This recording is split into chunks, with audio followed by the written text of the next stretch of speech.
댓글 토론. 여행업계 최초 유튜브 라이브 방송 댓글 토론입니다. 예. 대략 1시간 정도 보고 있어요. 저희가 한 8시부터 봐서 9시 정도까지 해서 진행을 해 보도록 하겠습니다. 제가 혼자 그냥 얘기하다가 혹시 댓글로 뭐 다른 생각이나 뭐 좋은 아이디어, 생각, 의견 같은 거 있으시면 말씀해 주시면 뭐 좋겠죠. 그럼 뭐 좀 더 얘기가 되겠죠.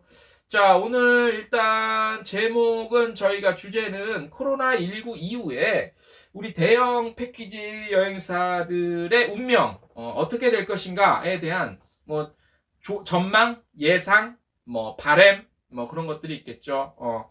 제 개인적인 생각은 먼저 좀 잘 됐으면 좋겠습니다. 다 모두가 모두 투어도 모두 투어고 하나 투어 모두 투어 뭐 투어 2000 어디 있습니까? 노란풍선 참 좋은 여행사 인터파크 투어 뭐 또 어디서 갑자기 생각이 안 나네. 지금 롯데관광은 잘 모르겠고 어디입니까? 또 막 갑자기 생각이 안 나네. 우리가 흔히 알고 있는 대형 패키지 기존의 전통적인 여행사들이 일단은 결론을 얘기를 하면 잘 됐으면 좋겠어요. 그런데 상황이 녹록치만은 않죠. 예. 예, 하기여님, 예, 지치지 않고 하는 게 중요합니다. 예, 그래서 작업은 보람 있는데 보람도 지치면 금방 포기하게 되시니까 아무튼 자, 잘 되셨으면 좋겠습니다. 자, 그래서 일단 그 코로나19 이후에 우리 대형 패키지 여행사들이 어떻게 될 것인가에 대한 전망, 바램, 또 희망 뭐 이런 거 예측 한번 해보겠습니다. 제 생각입니다. 제 생각이고 제 생각이랑 다른 의견이 있으신 분들은 언제든지 댓글로 참여하셔서 뭐 의견을 말씀해 주시면 좋겠습니다. 일단 오늘 얘기의 주제에 전제 조건이 있습니다. 뭐냐면 전제 조건은 코로나19가 완전히 물러났다는 조건입니다. 코로나가 지금처럼 조금이라도 남아있거나 그게 아니라 일단 코로나가 종식이 돼서 이제 항공, 국제선 항공, 뭐 국내선은 당연하겠죠. 국제선 항공도 기존과 같은 정상, 그러니까 작년 12월 정도, 작년 연말 같은 상황이 됐을 때의 대형 패키지 여행사의 이제 앞으로의 어떻게 될 것인가라는 겁니다. 코로나 달고서는 얘기가 안 돼요. 왜냐? 코로나가 계속 쫓아오고 남아있는 한, 여행사에 대한 예측, 항공업이 어떻게 될 것인가, 여행업이 어떻게 될 것인가라는 예상과 논쟁은 사실 전혀 소용이 없습니다. 예, 다 누구나 하는 말 똑같이 다 할 수 있는 그 이상의 어떤 결론, 예측은 나오기가 힘들어요. 예, 최근에 보면 포스트 코로나 시대에 비대면 여행이 늘어나고, 소규모 가족 단위의 방역이 잘 돼 있고 위생이 철저한 그런 여행지가 뜰 것이다라는 말은 맞는 말이기도 하지만 또 누구나 할 수 있는 얘기죠. 예. 그런 얘기를 저희는 하자고 오늘 이런 시간을 더운데 마련한 건 아니고요. 일단은 전제 조건은 코로나19가 극복이 돼서 정상적인 상황을 전제로 한번 얘기를 해보는 그런 겁니다. 자, 먼저 소제목도 있는데 그건 굳이 읽어드릴 필요 없고 줄줄이 그냥 계속 이어가서 얘기를 좀 해볼게요. 제 생각입니다. 개인적인 틀릴 수도 있고 맞을 수도 있고 근데 일단 결론은 잘 됐으면 좋겠고 잘 될 거라는 예상을 하기 때문에 일단 결론은 어느 정도 나왔어요.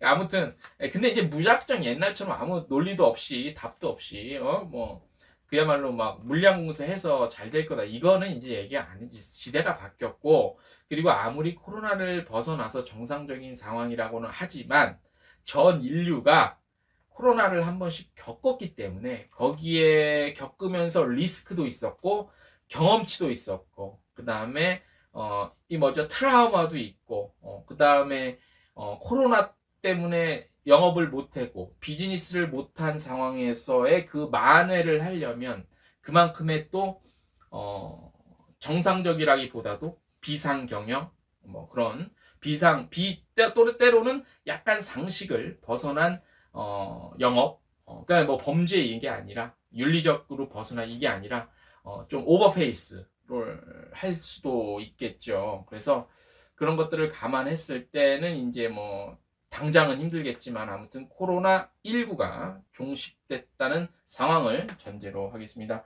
우리 윤정님 반갑습니다. 확실하고 빠른 정보 감사합니다. 빠르긴 한데요. 확실한 저도 사실 이 팩트가 중요한데 팩트를 저도 틀린 부분이 놓치는 부분 분명히 있어요. 예, 근데 아무튼 조언을 감사드리고 응원해 주셔서 감사드립니다.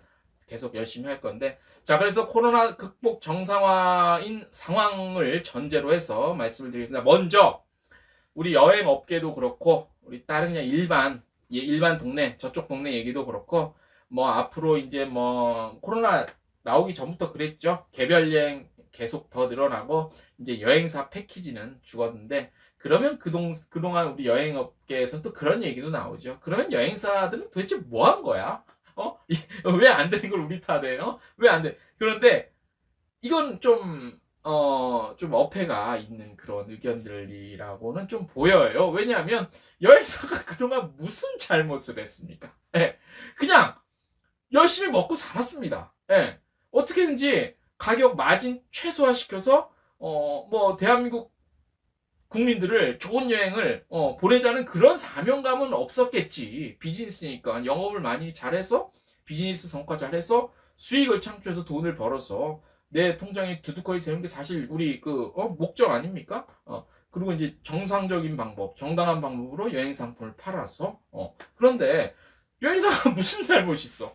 열심히 살았어요. 우리 여행사들도 특히 공로도 사실 인정해줄 건 인정해줘야지. 우리 그동안 뭐 흔히 아는 그러니까 제가 뭐 다 아실 거예요. 무슨 여행사 대형 패키지 여행사 뭐 하나 투어 모두 투어 그 밑으로 해서 죄송합니다. 아무튼 뭐 굳이 뭐 이렇게 나열을 하자면 흔히 우리가 알고 있는 뭐 10대 아니면 20대 정도 탑 10, 탑 20 정도 되는 그 안에 이렇게 있는 우리 대형 여행사들 패키지로 위주로 했던 여행사들 물론 뭐 가격 경쟁을 하고 덤핑을 쳤대느니 마내느니 뭐 그런 얘기도 있지만 뭐 솔직히 우리 여행 업계만 있습니까? 딴 업계 더 심하지. 예, 근데 아무튼 뭐 사기 안 치고 좀 덤핑해서 뭐 조금 서로 간에 이렇게 뭐 좀 이렇게 그런 심정적으로 불편하고 화나는 일은 있었겠지만 뭐 사기 친 건 아니잖아요. 그래서 아무튼 그렇게 열심히 살았잖아요. 근데 이제 이게 시간이 오래되다 보니까 뭐 시장 물을 흐린다는 등 뭐 그런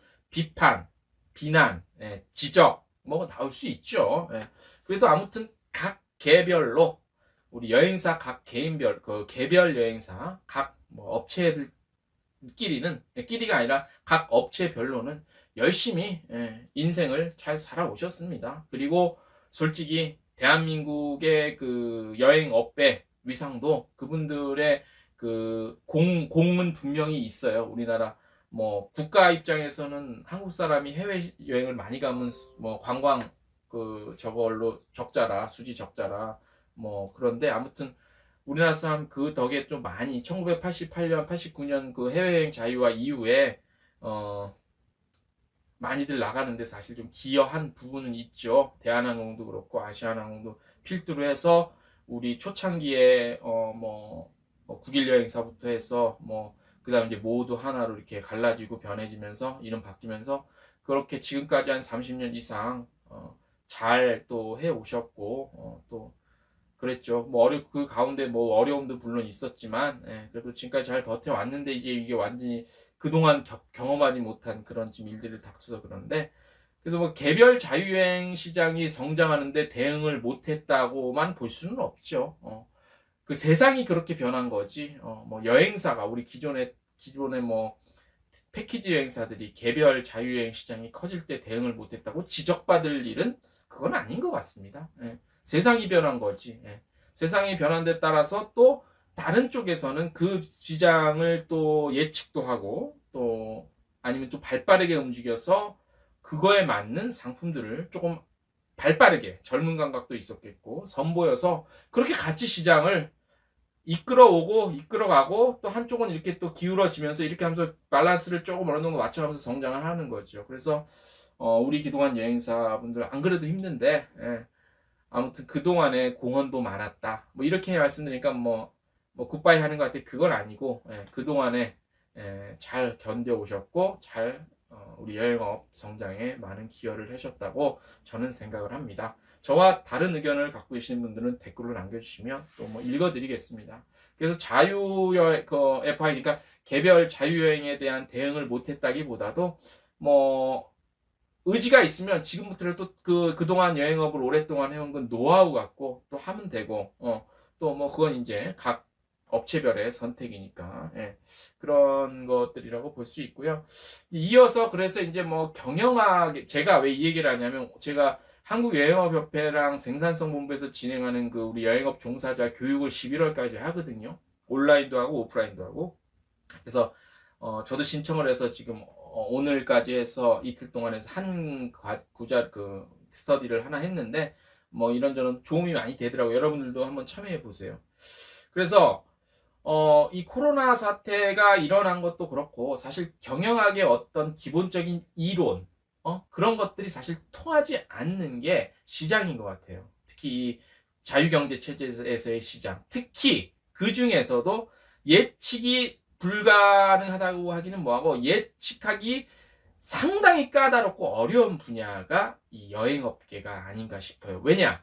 다 걸쳐져 있어. 다 걸쳐져 있어. 여행업은. 그쵸? 여행을 가려면 뭐 교통 있죠. 뭐 항공이 됐든 버스가 됐든 뭐 교통 거쳐 있지.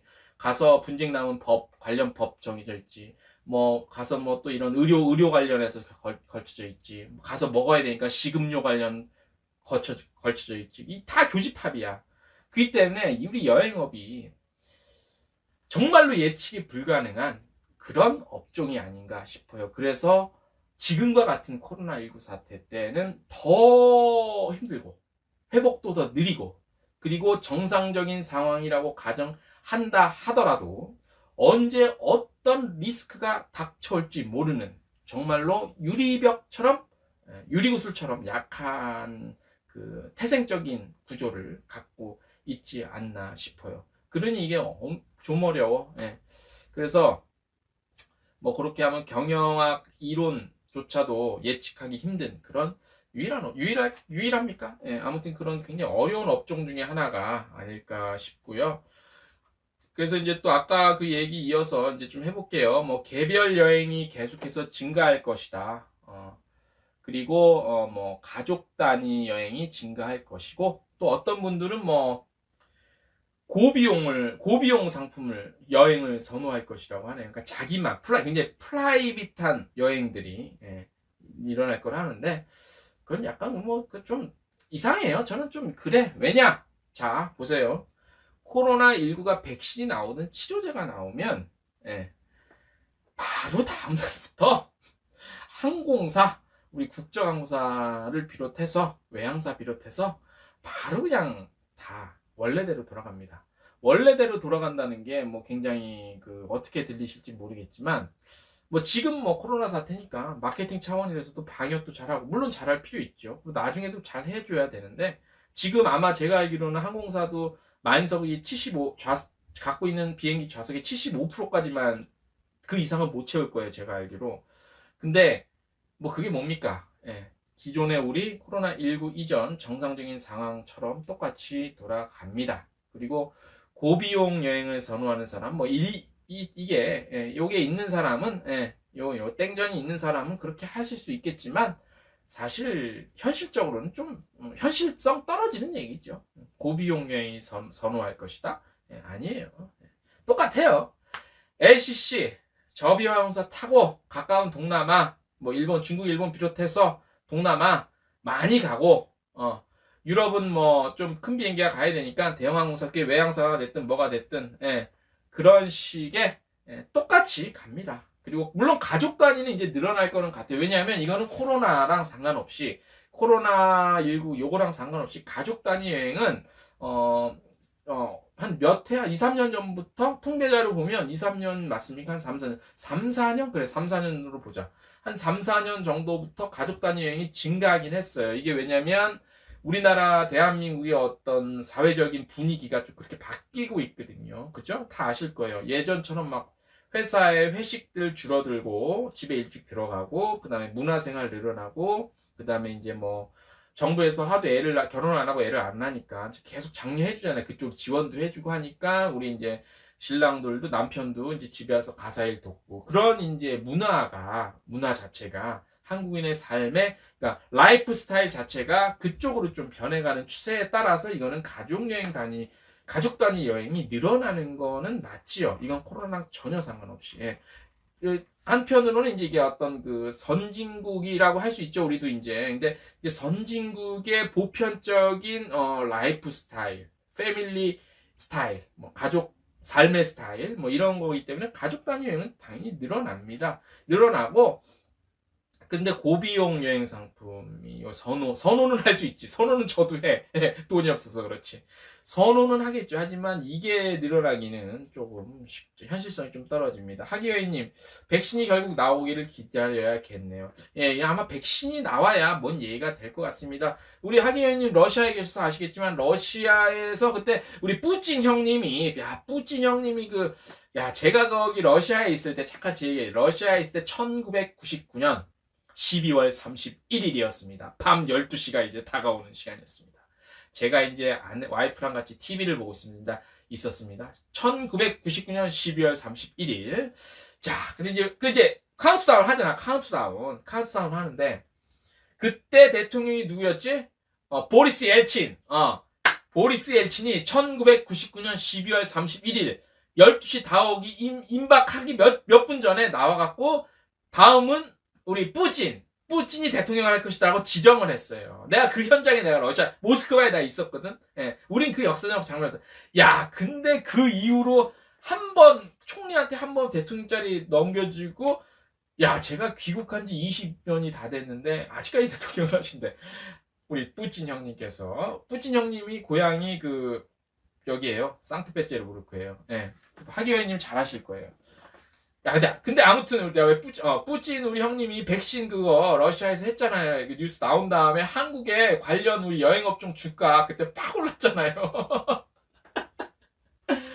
그때가 2000년도니까 2000년대 김대중 대통령이었죠. 김대중 대통령 다음에 김대중 대통령, 노무현 대통령, 이명박, 박근혜, 그 다음에 지금 문재인 대통령에서 5번이죠. 그렇죠. 5번. 네. 근데 뿌찌는 그때 제가 알기로 그 총리 하던 사람한테 한 번 그 대통령 한 번 바꿔치기 하고 계속 지금까지 하는 걸로 제가 알고 맞죠. 그죠? 근데 아무튼 1999년 12월 31일 12시를 몇 분 앞두고 우리 보리스 엘친 그 대통령이 뿌찐을 바로 그냥 후계자로 거의 뭐 지정하듯이 해갖고 아직까지 그런 얘기가 있네. 아무튼 그때 뿌찐이 그 얘기해갖고 막 저거 늘어났잖아요. 우리 주가 쫙 다시 좀 회복되다가 이제 막 또 우리 외신들 뉴스에서 누구는 그랬어요. 뭐 러시아 백신을 지금 러시아 백신을 맞을래 아니면 한 6개월 있다가 미국에서 나온 백신 맞을래? 사람들 다 미국에서 나온 백신 맞는데 그런 우스개 댓글도 돌고 그랬었어요. 근데 저는요 러시아요. 제가 뭐 사라버사가 아니라 러시아 무시할 거 쉬운 넉넉한 국가 아닙니다. 거기 저 백신 지금 서방 세계에서 뭐 임상 단계 3단계를 거쳤느냐 안 거쳤느냐 말이 많은데 러시아 기초의학까지는 내가 모르겠는데 기초과학 이거 무시할 거 아니 못합니다. 이거 모르는 일이에요. 어떻게 될지 몰라. 우리는 아무튼 친미 쪽이라 이쪽 그 예전의 사회주의 국가들보다는 이 서방 세계, 그러니까 미국을 중심으로 한 서방 세계의 모든 우리 그 국가의 뭐 문화, 정책, 그다음에 사랑하는 마음 뭐 이런 게 그쪽에 다 가 있는데 러시아에 쉽게 볼 곳 아닙니다. 제가 거기 살아봐서 하는데요. 여기 그냥 설렁설렁해 보여요. 이거 아닙니다. 러시아. 특히 문화예술은 말할 것도 없고 기초가 여기 무시할 나라 아닙니다. 모릅니다. 백신 어떻게 될지. 아무튼 자 그렇게 됐고요. 자 그래서 아무튼 개별 여행 증가 여행이 더 증가 뭐 증가는 하죠. 왜냐면 개인화 돼가니까. 예. 하지만 그 얘기는 꼭 뭐 그렇다고 뭐 개별 여행으로 거의 100% 갈 것이다라는 거는 전혀 동의할 수 없고요. 그 가족 단위 여행은 점점 늘어날 거는 확실해 보이고요. 그 다음에 고비용 여행 상품을 선호한다는 것도 말 자체는 맞다고 봅니다. 선호는 누구나 다 하겠죠. 비싼 게 좋은 거고 싼 게 비지떡이니까. 아, 박진용님, 아, 반갑습니다. 콕콕 집어주시니 감사합니다. 예, 감사합니다. 제가 말주변이 없어서 이모 주저리를 떠들고 있는데, 다른 의견 있으시면, 또 저랑 좀 다른 관점에서 생각하시는 분들은, 좀 말씀해 주세요. 예, 제가 제 생각이 다 맞을 수는 없으니까. 그래서 고비용 여행 상품을 선호한다는 거는 말 자체는 맞을 수 있다. 왜냐? 선호는 하지. 비싼 게 좋은 거니까. 싼 게 비지떡이고. 선호는 하지만, 고비용 여행 상품이 줄을 잃을 것이다라는 것은 전혀 틀린 얘기죠. 이건 다른 얘기가 아니라 틀린 얘기라고 볼 수 있죠. 또 어떤 분들은 또 그런 얘기도 해주십니다. 의료 시스템이 잘 갖춰진 여행지를 선호할 것이다 라고 하는데 이거는 뭐 말이야 방구야 이게.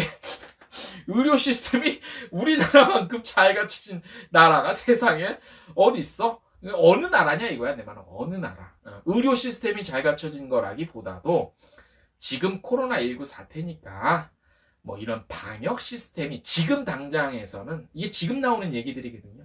지금 상황에서는 이런 왠지 기분적인 느낌적인 느낌도 좀 왠지 깨끗해 보이는 청정 지역이 좀 나을 것 같다는 그런 어떤 심리가 반영된 거지. 의료 시스템이 잘 갖춰진 나라 여행지를 선호할 것이다 라고 그런 얘기도 있는데 이건 뭐 좀 현실성 이것도 떨어져요. 왜냐? 대한민국이 의료 시스템 제일 잘 돼 있고 여행지 가서 뭐 의료 시스템 봅니까 누가? 병원 아니 솔직히 한번 여행들 많이 가셔서 아시겠지만 저도 출장에서 많이 갔지만 여행 가서 여기 병원이 어디 있지? 여기 약국에는 확실히 있지? 이거 챙기는 사람이 누가 있어요? 이거 말이 안 되는 거고.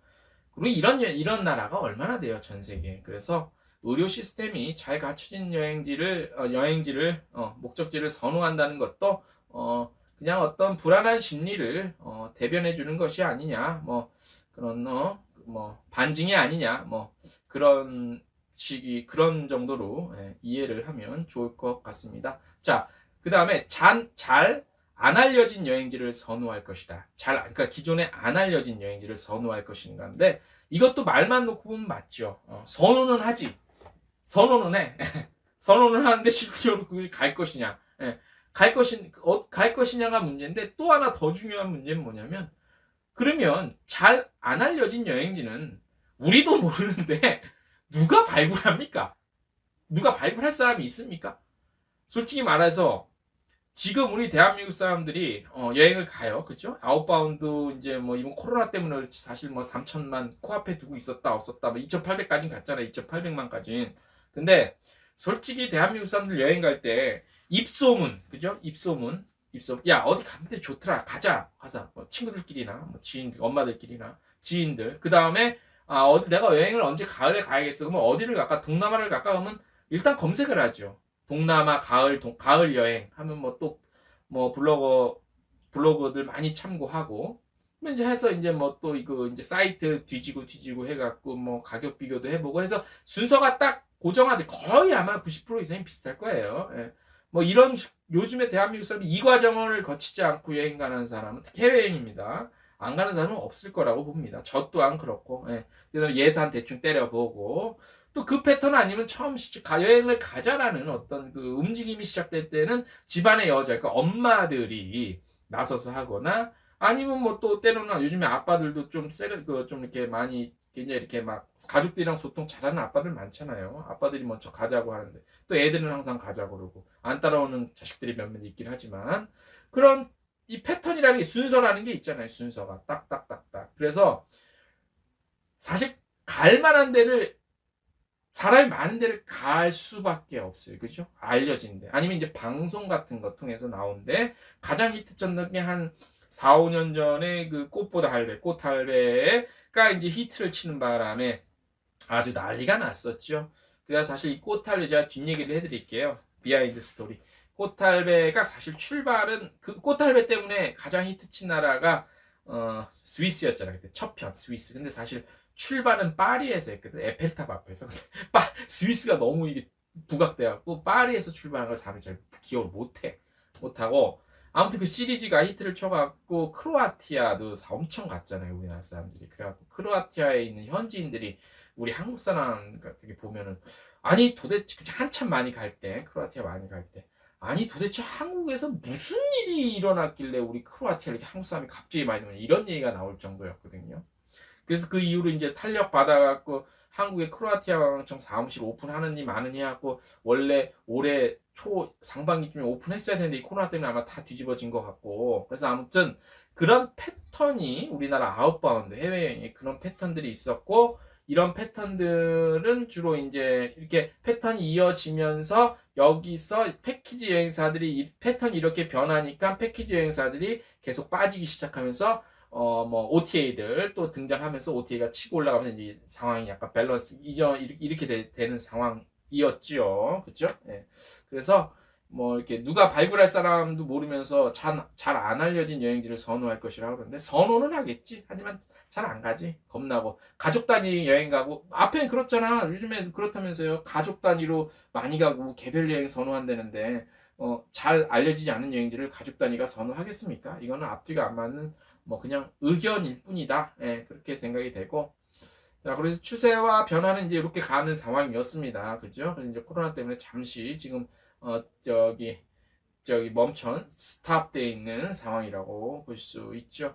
자, 그리고 이제 잠깐 여기서 우리가 이제 우리 대형 큰 물량 많은 패키지 여행사 말고 그동안 우리 소규모 전문 여행사들의 경쟁력은 어땠나 우리가 한번 또 짚어볼 필요는 있겠죠.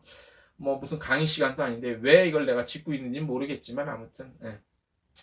자, 전문 여행사, 소규모로 전문적으로 하는 여행사는 그 기존에 우리가 잘 해왔다고 생각이 됩니다. 뭐 트레킹이면 트레킹, 뭐 골프면 골프, 뭐 또 겨울 스포츠로 스키 같은 거, 이런 거, 그쪽 매니아 분들은 거래처들, 단골, 크진 않은데 소규모로 하는데 직원이 10명도 안 돼요. 그런데 그런 여행사들 서울 곳곳 뭐 지방에 있는데, 이런 데가 의외로 경쟁력이 있는 데가 소규모 여행사는 잘 다져왔어요. 네, 다져왔어. 왜냐, 몸집이 크지 않고 규모 자체가 몸집이 작다 보니까 많은 인력을 쓰지 않고 정말로 전문화된 일당 100의 인원을 갖고 돌리는 거지. 예. 그러면서 조금만 연봉 같은 게 조금만 올려둬도 전문성을 가진 분들은 충분히 만족하고, 대형 여행사 가서 쓸데없이 뭐 노동력을 제공하느니 전문성을 다지면서 비슷한 연봉 수준의 전문 여행사에 일을 하면서 인정도 받고 기존의 거래처 단골 손님들이 있기 때문에 그동안 소규모로 해왔던 전문 여행사 분들은 잘 해왔다고 파악이 됩니다. 예, 그렇게 보여요. 예.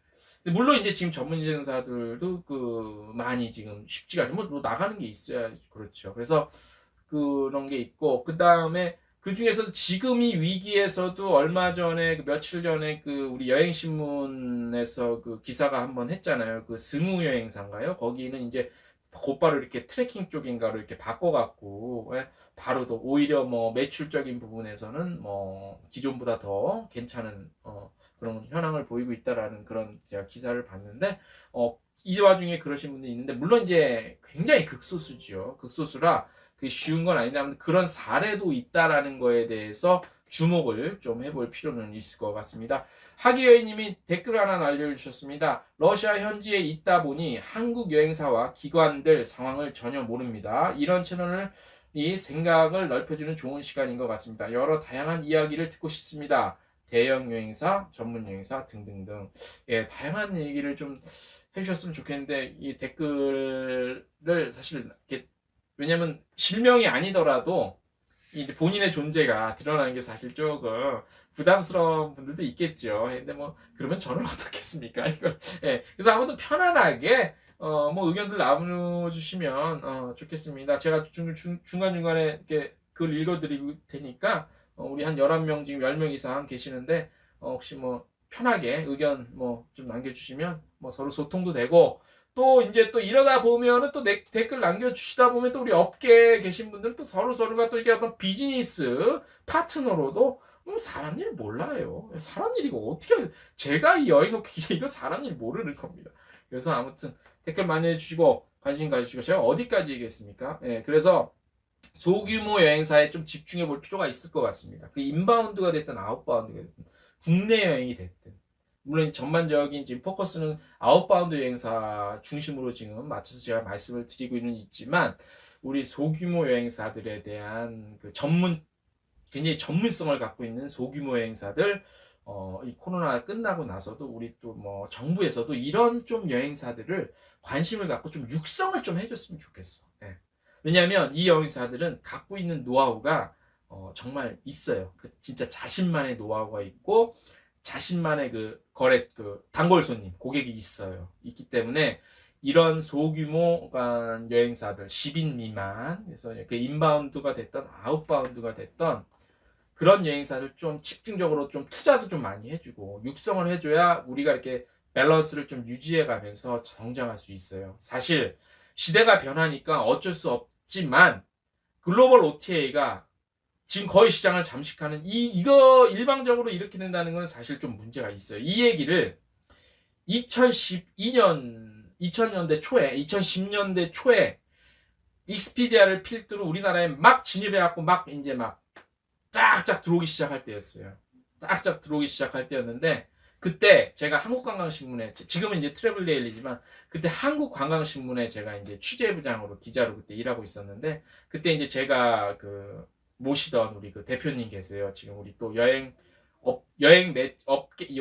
전문 매체에 또 거의 뭐 대선배님이신데 우리 대표님이셨기도 하고 지금 또 이제 우리 한국관광신문의 대표님이시자 발행이신 우리 이영석 대표님 밑에서 제가 많이 배웠는데 그분이 그때 막 2000년, 2010년 초반에 익스피디아 몰려오고 그럴 때 막 기존 여행사에서 세금 문제 이거 확실히 좀 체크해줘야 되는 거 아니냐. 왜 우리는 다 세금 내는데 저 글로벌 OTA는 뭐 세금 안 내라고 기사 열심히 하지만 취재해서 저도 막 그때부터 막 쫓아다니면서 배우고 귀동량 배우고 막 OTA에 대해서 가장 그러니까 일종의 족보라고 할 수 있지. 족보. 우리나라 OTA의 어떤 히스토리, 족보를 그때 좀 잘 깨고 계셨던 분이 지금 우리 안병열 대표님 이름이 제가 맞는지 너무 오래돼서 까먹었네. 그분이랑 저기 이미순 대표님 업체명이 뭐였죠? 생각이 안 나네 갑자기. 이미순 대표님 갑자기 지금 이제 현장에 안 계셔서 그때 이제 그분들이랑 해서 우리나라 OTA의 역사에 대해서 족보를 딱 머릿속에 깨고 그래서 저도 막 쫓아다니면서 우리 이영섭 대표님 쫓아다니면서 귀동량 배우고 해서 그때 이제 알았는데 그때 사실 정부가 나서서 지금 늦었어요. 뭐 공정위에서 나서갖고 글로벌 OTA 뭐 단속 지금 어떻게 할 건데? 어떻게 하겠? 그리고 뭐 어떻게 하겠? 뭐 서버만 한국 노출만 되면 싱가포르 같은 데 있고 그러면 방법 없어요. 현실적으로 한다 하지만 그건 마음이고 정부 얘기고 현실적인 방법이 없어요. 그래서 그때 한참 막 그런 얘기 나오고 취재하고 그럴 때 정부에서 관심을 갖고 조금 해줬으면 그 이후 그때까지만 해도 얼마나 우리 많았습니까? 나 지금 다 생각이 안 난다. 나도 이제 시간이 근 10년이 다 돼서 뭐였습니까? 뭐 호텔 뭐였지? 나 다 까먹어서 갑자기 생각이 안 나요. 여러분들 생각나십니까? 그때도 이제 호텔 패스는 지금까지 그래도 그나마 호텔 패스가 토종 OTA에서는 버티고 있는데 쉽지 않죠, 거기도. 그래서 아무튼 그때 좀 이렇게 했으면 우리나라 OTA가 많이 우리가 또 IT 기술이 괜찮았으니까, 성장할 수 있는 기회 아닌 기회였는데 그 시기를 확 놓치는 바람에 그 이후로 그냥 익스피디아는 계속 한국 시장에서 성장해 왔죠. 물론 성장이 온 게 나쁘다고 제가 지적을 하는 건 아닙니다. 그 회사 차원에서 글로벌 비즈니스 할 수 있는 거지. 하지만 이제 한국 사람의 입장으로서, 한국 업체의 입장으로서 그런 좀 안타까운 심리가 좀 불공정하다고 한국 업체 입장에서는 그런 얘기들이 많이 나왔었거든요. 그래서 시기를 좀 놓치지 않았나 싶고 글로벌 OTA에 대항하는 국내 OTA는 어디 있을까요? 한국은 카카오나 네이버 어쨌든 잘해나온 이게 한국의 카카오와 네이버는 OTA라고 할 수는 없죠.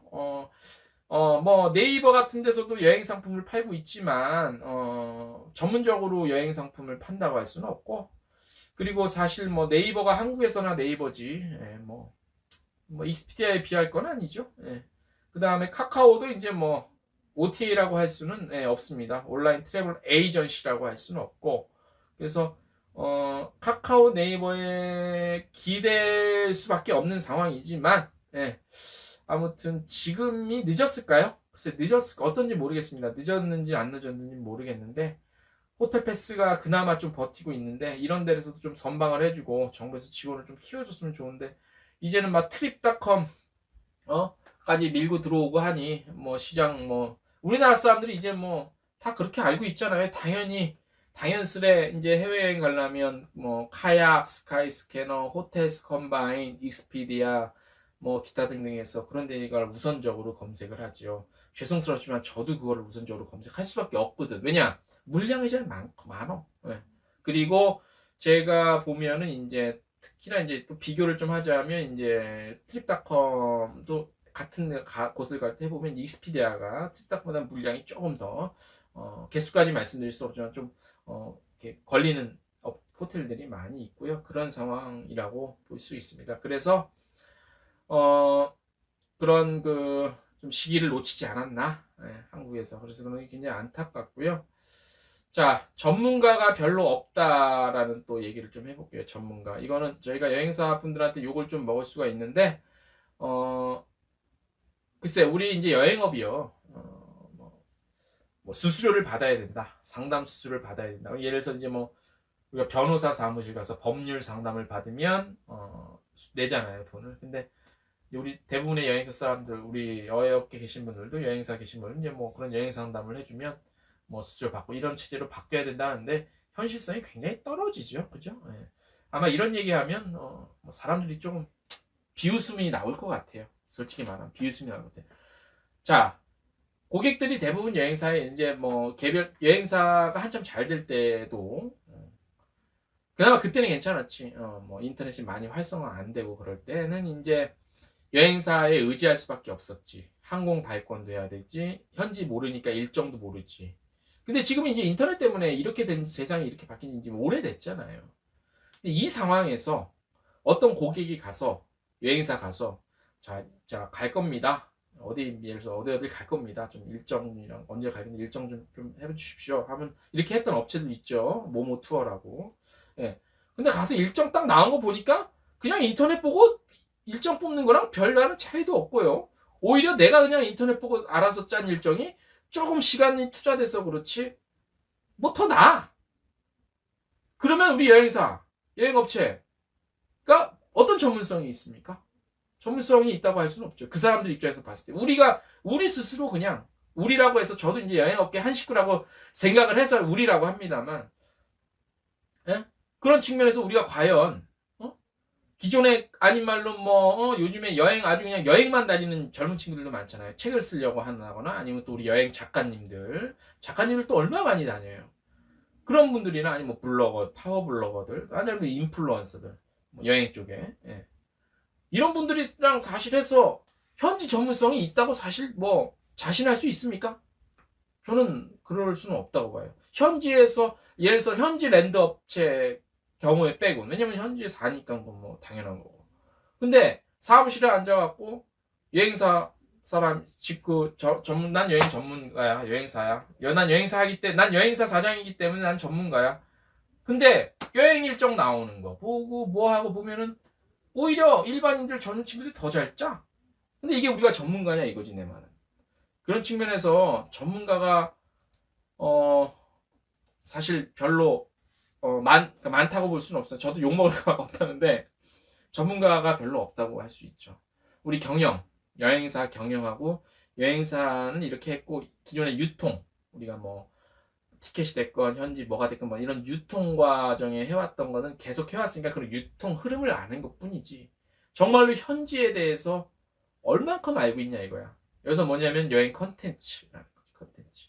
물론 비즈니스니까 뭐 어디 업체는 뭐가 싸고 얼마고 가격은 어쩌고 요즘에 지상비가 어쩌고 그러는데 지금 이렇게 해서 OTA 투에서는데 무슨 지상비 얘기하고 이게 지금 그러면 지상비 얘기하고 그러면 이게 우리가 전문가냐 이거지 내 말은.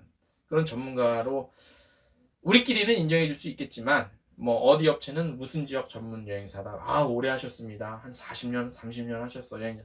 우리끼리는 이렇게 할 수 있지만 저쪽 외부에서 제3자가 소비자가 봤을 때 과연 전문가가 맞냐 인정받을 수 있겠냐 이거죠. 예.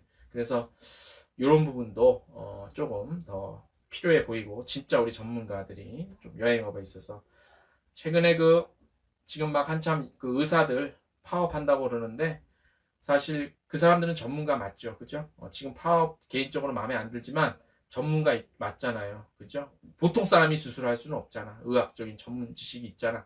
그렇기 때문에 협회를 만들어서 대정부 투쟁을 저렇게 해도 그나마 정부에서 상대를 해주고, 물론 나쁜 지금 파업은 전 개인적으로 아니라고 보는데 그렇게 하죠. 그렇지 않고서는 정말 힘이 없죠, 우리 여행업계가. 그런 측면에서. 그래서 이런 부분도 한번 좀 우리가 이제 코로나19 지나가면 좀 어떤 자체 교육을 통하건 뭘 통해서건 간에 필요해 보인다라는 생각이 듭니다. 자, 또 이런 얘기도 있습니다. 남들이 다 패키지 안 하니까 나도 안전빵으로 뭐 패키지 안 하고 이제 개별 할 거라고 하는데, 그런 얘기 나오는 거예요. 제가 지금 드리는 말씀은 막 의견들을 제가 다 수집을 한 거예요. 얘기 나오는데, 이건 그럼 그렇게 사시고 그냥 그렇게 그냥 남들 하는 대로 따라서 사시면 되고요. 그것까지는 제가 개인적으로 비겁해 보인다. 예. 그래 보이고, 그 다음에 이제 과연 그러면 이제 좀 무엇이 필요해 보이냐. 근데 이런 얘기도 좀 나오더라고요. 이종, 그러니까 다른 산업, 그러니까 여행업이 아닌 산업과의 어떤 협력할 수 있는 부분들은 협력할 수 있는 것. 최근에 제가 동영상 뉴스 보내주면서 계속 저는 이제 공통점을 좀 많이 보거든. 이 항공사에서 요즘에 좀 안 좋으니까 카드사나 됐든지, 물론 기존에도 카드사랑은 많이 했지만 지금 아시아나항공이 마일리지로 호텔 예약 쓸 수 있는 거, 이런 것들처럼 이런 산업 간의 협력 체계, 그런 어떤 프로모션이 됐던 그런 전략들이 더 많이 나오지 않을까, 그런 생각이 듭니다. 그래서 당연히 이거는 필요해 보이고요. 그 다음에 이제 또 하청에 하청을 주는 구조가 바뀔 것 같습니다. 이건 사실 이제 랜드사와의 관계 얘기인데, 이제 패키지의 정말 기존의 정통적인 패키지의 구조가 점점 사라지면 당연히 하청에 하청, 또 재하청 주는 이런 구조가 바뀔 것이고, 그리고 일단 덤핑으로 판 후에 그 나머지 손해본 거를 현지 쇼핑으로 돌리는 이 구조도 이제는 사실 거의 이제 끝났다고 볼 수 있죠. 근데 물론 암암리는 아니지만 지금도 있습니다. 물론 있습니다만, 이제 코로나가 아닌 상황에서 지금 있습니다만 하고 하는데, 또 어떤 분 흥분하셔갖고 또 지금이 어떤 시대인데 이런 얘기하냐고 그러시는 분들이 있더라고요. 요즘에 우리 이 코로나 때문에 너무 힘들잖아요. 그러니까 우리 여행업계에 계신 분들이 화가 많이 나셨어요. 제가 기사를 쓰고 댓글 이런 거 보면 화가 많이 나서 진짜 꾹꾹 누르고 계시는 것 같아요. 안타깝습니다. 근데 또 화난다고 되는 게 아니잖아요. 그래서 아무튼 이해는 합니다만, 좀 웃으면서 좀 긍정적인 미래를 보고 버텨나가실 줄 항상 또 응원의 메시지 제가 항상 외치잖아요. 예. 그랬으면 좋겠고, 하청의 하청 이런 구조도 좀 바뀔 것 같고요. 그래서 시간이 다 돼가는데 제가 예고해둘 때 반전이 있지 않을까라고 말씀을 드렸는데, 큰 반전은 아니고요. 얼마 전에 저희 기사로도 한번 다뤄서 말씀을 드렸는데, 대한항공 관계자, 하나투어 대표님, 그 다음에 또 다른 여행사 대표님 모여서 무슨 세미나 한번 한 거 제가 소식 한번 전해드렸잖아요. 거기서 하나투어 대표님께서 나오셔서 이제 그런 말씀을 하셨어요. 이제 이런 코로나가 됐던 이런 상황에서도 오히려 역설적으로 왜냐? 잠시만요. 박진용님, 랜드사의 어려움은 이루 말할 수 없지요. 당연하지요. 사실 우리 여행업계에 그동안 우리 대한민국 여행 아웃바운드만 놓고 봅시다. 아웃바운드 없을 때 이만큼 성장할 수 있는 건 진짜, 제가 이런 표현해서 미안합니다. 우리 랜드업 하시는 분들에게 제가 비하하는 거 아닙니다. 비교를 하자면 진짜 최일선, 저 밑바닥에서 랜드업 하시는 분들이 진짜 요만큼 남기고 돈 요거 진짜 조금 남기고 진짜 저 밑바닥에서 지금까지 버티시고 이뤄 오신 거예요. 이런 분들이 랜드사가 있었기 때문에 그 위에 이제 이렇게 유통 구조 여기 있잖아. 그분들이 있었기 때문에 지금 이렇게 그나마 아웃바운드가 성장을 한 거예요. 그래서 랜드업 하시는 분들이 어렵기 때문에 이 랜드 연합체들이 많잖아요. 1등 랜드, 무슨 베스트 랜드, 멘트 랜드 많잖아요. 같이 뭔가를 좀 해보려고, 화이팅 해보려고 힘도 모으고. 그래서 우리 랜드업 하시는 분들이 진짜 제일 고생이 많습니다, 솔직히. 예, 지금 어려운 건 지금 더 이루 말할 수도 없고. 그래서 요런 구조, 구조가 뭐 그래서 이제 그 뭐 구조가 뭐 이게 추세가 트렌드가 바뀜에 따라서 랜드업도 사실 기존의 랜드업 했던 그런 패턴대로는 이제는 좀 가지는 않을 것 같다는 생각이 들어요. 바뀌니까 어떻게. 그래서 좀 요즘 여기도 변화가 있지 않을까. 예. 박진영님, 우리 랜드업의 어려움 이루 말할 수 없죠. 당연합니다. 공감하고 저도 얻기 잘 압니다. 저도 랜드사 분들 많이 아시는데 그동안 진짜 고생 많이 하셨고 진짜 응원합니다. 저도 응원합니다. 예. 자, 그래서 하청의 하청 구조 바뀔 거라고. 제가 이렇게 얘기했죠. 그래서 이제 그 당시 그 세미나 때 이제 어떤 그 말씀을 하셨냐면 오히려 역설적으로, 왜냐 패키지는요 동선이 다 가능하잖아. 자, 인천공항에 모여 몇 시까지, 무슨 항공을 몇 시에 타, 좌석도 다 이미 나와 있잖아. 그 단체기 때문에 그룹이니까 좌석 나와 있어요. 현지 공항 딱 이미 딱 계획표 나와 있어. 내려서 몇 시까지 버스 앞에 현지 해외 집합해서 첫 코스 식당 가서 몇 시부터 몇 시까지 밥 먹고 그 다음 이동 장소 가. 이 추적 동선이 확실하잖아요, 패키지는요. 그죠? 그래서 우리 그 김진구 대표님이 이렇게 발표하신 그 내용 중에 뭐가 있냐면, 오히려 여행사의 패키지 여행 상품이 안전한 걸로 따지면 이보다 안전한 게 없다라는 말씀을 하셨었어요. 제가 그 얘기를 딱 듣고 이거다. 물론 이제 뭐 이거다 해서 이게 뭐 되는 건 아니지만, 이게요 역설적으로 생각하면 패키지 상품이요, 코로나19 지금 이거 지난다 하더라도 앞으로 이런 질병이 많이 있습니다. 그러면 지금 우리나라 방역 체제처럼 추적이 중요합니다. 추적. 대한민국 인터넷, 핸드폰, 카드, 그걸 추적 다 하잖아요. 근데 패키지 여행은 추적은 둘째 치고 추적 안 해도 이미 동선이 시간대별로 다 나와 있어요. 어느 분이 어디서 뭐 했고, 자유시간, 자, 몇 시부터 몇 시까지 자유시간입니다 라고 하는 것만 관리를 해주면, 오히려 그런 측면에서 보면 오히려 패키지 여행이 더 안전할 수 있다라는 거죠. 제가 말씀드린 반전의 얘기가 바로 이겁니다. 그래서 이제 좀 저희가 시간이 돼서해서 좀 정리를 해야 되는데, 오늘 말씀드린 거에 말씀을 드리고자 하는 거의 핵심은 뭐냐면, 코로나19 이후에 대형 패키지 여행사들이 어떻게 될 것인가는 시대에, 물론 이 리스크가 지금 이 데미지가 너무 커요. 데미지가 너무 커서 이거를 지금 다 까먹은 걸 회복하려면 쉽지 않아요. 인력도 많이 감축이 됐고 해서. 근데 기존 코로나 발생 이전과는 다른 모습이겠죠. 조직적인 형태, 규모, 자금력, 운영 방식, 트렌드를 읽는 어떤 자세, 이런 게 다 바뀌겠지. 확 변할지 아니면 뭐 조금씩 변할지, 뭐 분명히 변화는 있습니다만, 자, 대형 패키지 여행사라는 말이 이제 좀 무색할 수도 있어요. 사실 이제 대형이냐 아니냐. 우리끼리는 대형인데, 사실 우리 뭐 가장 큰 하나 투어도 사실 대기업 수준은 아니잖아요. 그래서 아무튼 우리끼리는 큰 기업인데 우리 안에서는. 그래서 그러니까 대형 패키지라는 그런 것들을 좀, 그 단어는 버리고 일단 패키지 여행사들이 개별 여행이 늘어남에 따라서 차츰 요게 이제 쭉쭉 빠지는 그런 분위기였잖아요. 그런데 이제 시대가 방역을 중요시하고 개인의 위생적인 안전을 중요시하고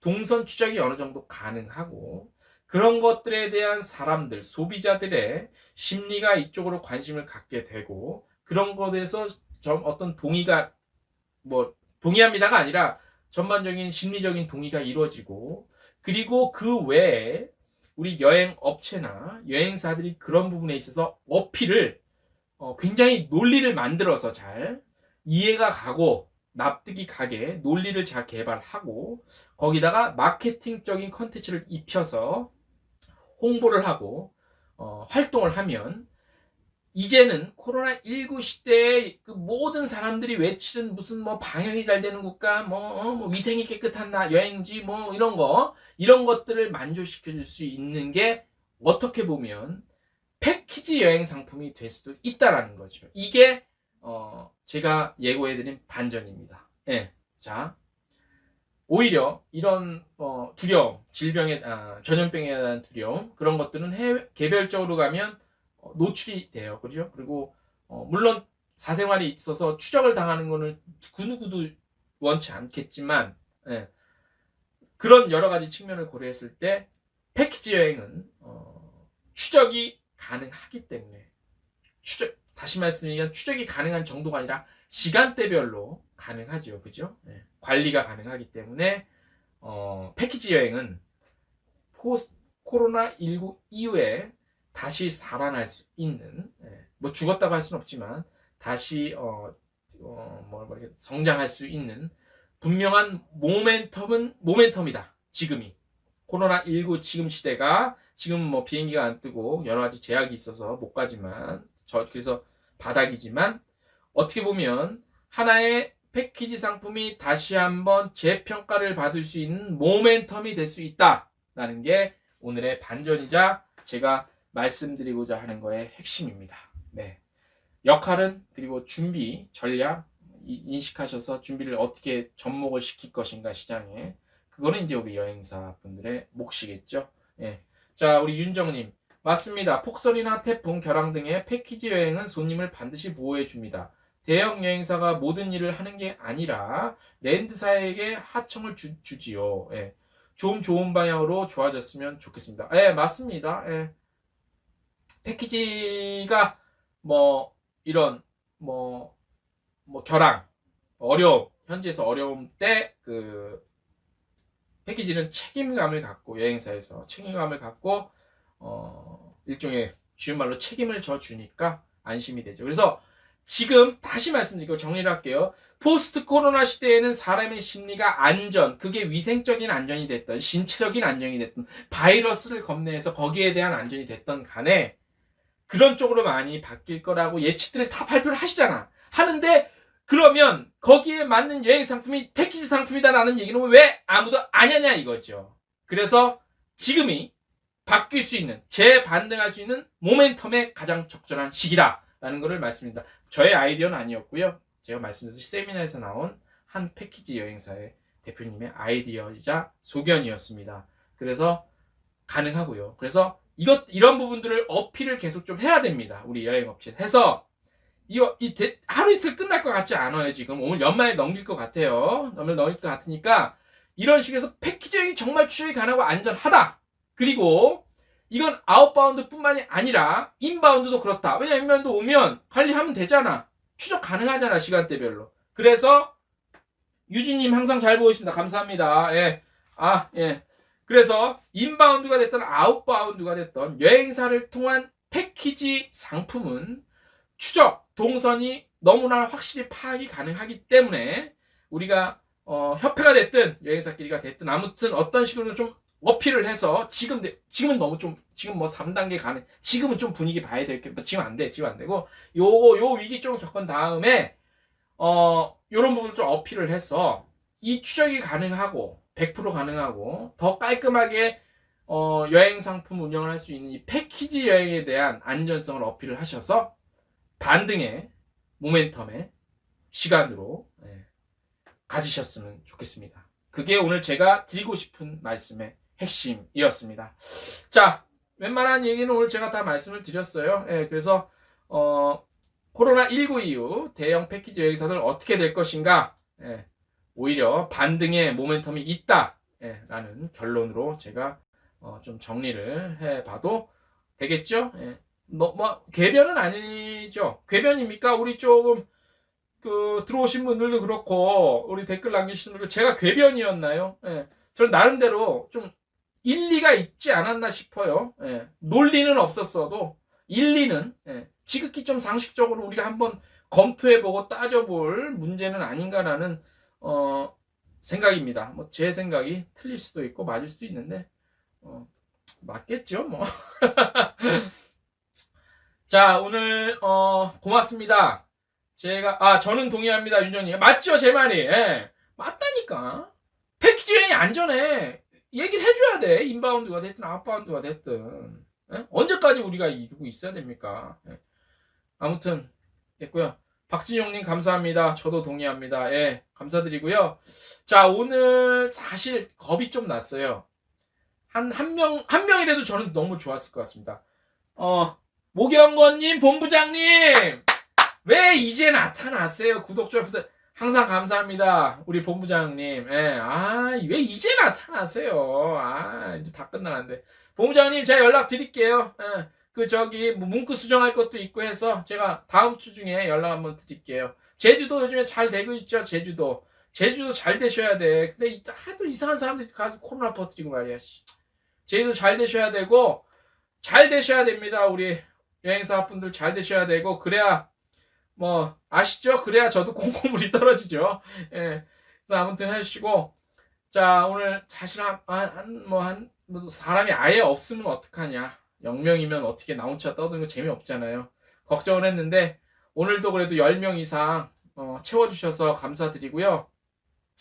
매주 목요일 저녁 8시에 생방송 라이브 갑니다. 이제 계속 가고요. 기술적인 문제 부족한 거 있는 거 계속 체크해서 보완해 나갔습니다. 제주도에서 봉장님 제주도 계셔 지금? 난 서울 계신. 좋겠네. 아유 참. 태풍 피해는 없으시고 태풍. 예. 자, 제주도 피해가 있습니다. 없으셨길 바라고요. 예. 봉장님 내가 연락 드릴게 다음 주에. 예. 자, 감사합니다. 항상 트래블 데일리와 여행 중개소를 관심 있게 봐주신 여러분 감사드리고요. 자, 오늘 두 번째 라이브 방송이었는데 제가 궤변이 아니었으면 좋겠습니다. 그리고 우리 랜드사분들, 여행사분들, 항공사분들, 우리 관광청분들, 예, 기타 등등 크루즈 하시는 분들도 어려움이 많으실 거고 모두들 힘내서 조금만 더 버텨보겠습니다. 오늘 라이브 방송은 여기까지 해서 마칠게요. 감사합니다. 좀 길었죠? 감사합니다. 다음 주에 뵐게요. 안녕.